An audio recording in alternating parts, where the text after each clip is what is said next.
আল্লাহ রাব্বুল ইজ্জত সূরা মায়েদার 3 নম্বর আয়াতে দ্ব্যর্থহীন কণ্ঠে ঘোষণা দিয়ে বলেছেন, আল-ইয়াওমা আকমালতু লাকুম দীনাকুম ওয়া আতমামতু আলাইকুম নি'মাতি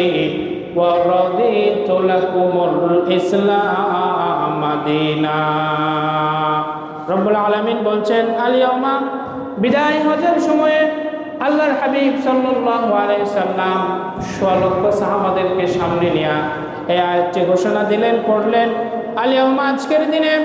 আকমালতু লাকুম দীনাকুম তোমাদের জন্য তোমাদের দিন ধর্মকে আমি পরিপূর্ণ করে দিলাম, ওয়া আতমামতু আলাইকুম নি'মাতি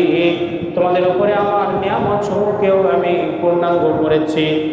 ওয়া রাদিতু লাকুমুল ইসলাম দীনা আর তোমাদের জন্য ধর্ম হিসেবে জীবন বিধান হিসেবে আমি একমাত্র মনোনীত করলাম ইসলামকে, সন্তুষ্ট থাকলাম ইসলাম।